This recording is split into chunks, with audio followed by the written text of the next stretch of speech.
কিভাবে সহজভাবে আপনি কাজ শিখবেন? আমি কিভাবে কেঁচি মারি, কিভাবে আমি জুলপি বানাই, একটা ক্লিন শেভ করার সময় সব কিছুকে আপনি ভালো করে কেঁচি কিভাবে চলায় ওটাকে ভালোভাবে পারফেক্টলি দেখবেন। দেখার পরে একটা ক্লিন শেভ কীভাবে সহজভাবে আপনি শিখবেন।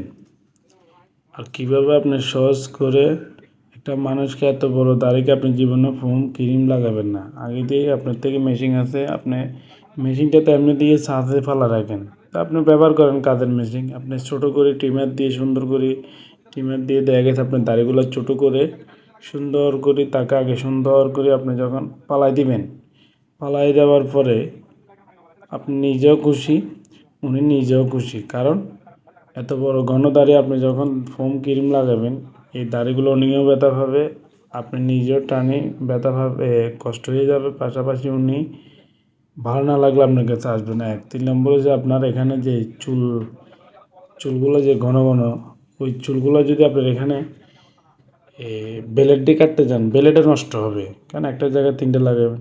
আপনি সুন্দর করে ট্রিমার মারি ফোম ক্রিম লাগাই সুন্দর করে আপনি যখন টানিয়ে দিবেন, উনিও ব্যথা হবে না। খুব সুন্দর করে আপনি নিখুঁতভাবে রিল্যাক্স মোডে শেভ করে ফেলবেন। এই যে ফোমটা কীভাবে আমি লাগাচ্ছি, লাগাই আমি দেখা গেছে খুব সুন্দর করে না কী করবো, কাইটা সুন্দর করে ওনাকে আমি ক্লিন শেভ করে, উনিও খুশি। উনি দেখছেন কীভাবে নাচতেছে।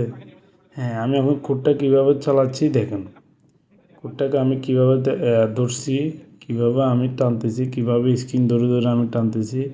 আপনি যদি স্ক্রিনটাকে টানি টানি না ধরেন, তাহলে আপনি এই যে শেপটা করতেছেন এটা কোনো কাজ আসবে না। কারণ আপনার ওই স্ক্রিন টানি না ধরলে কী হবে, ওনার যে কোনো মতো ওনার হবে। আর যখন আপনার 2 হাত দিয়ে 2 আঙ্গুল দিয়ে যখন টানি টানি টানি টানি মারবেন, দেখবেন নিখুঁতভাবে কাটে যাবে।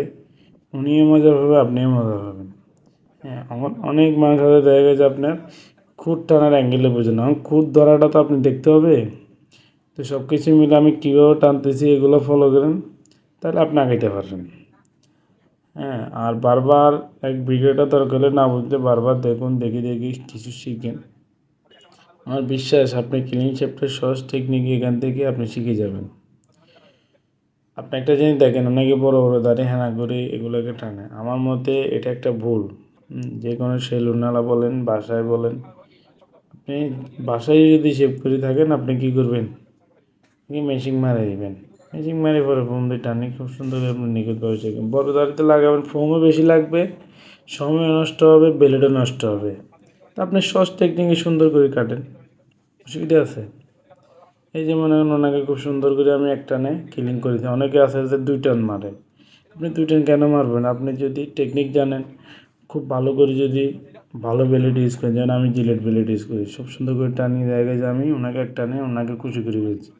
ওখানে আমি সুন্দর করে স্ক্রাব দিয়ে ভালো করে একটু ওনাকে একটু ডলে রূপসাদা করে দিলাম, পরিষ্কার করে দিলাম। কারণ একটা মানুষ শেভ করার পর একটু নিজেকে পরিপাটি লাগে, দেখতে ভালো লাগে। আমার এখানে আসলে আমার বেসিনটা নষ্ট হয়ে গেছে, তাই বলাতে আমি ওনাকে খুব সুন্দর করে ধুয়ে দিলাম।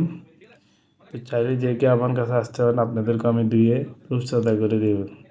হ্যাঁ, আর যাদের ভিডিও করার ইচ্ছা সমস্যা না, আমি তো আপনাকে সবাইকে করে দিব। আর যারা কাজ শিখতে চান প্রপারলি সুন্দর করে বারবার দেখুন, আমার অনুরোধ ভাই। আর যদি না বোঝেন কমেন্ট বক্সে জানান, কীভাবে আপনাদেরকে সুযোগ সুবিধা কীভাবে করলে আপনাদের সুবিধা হবে আমাকে জানান।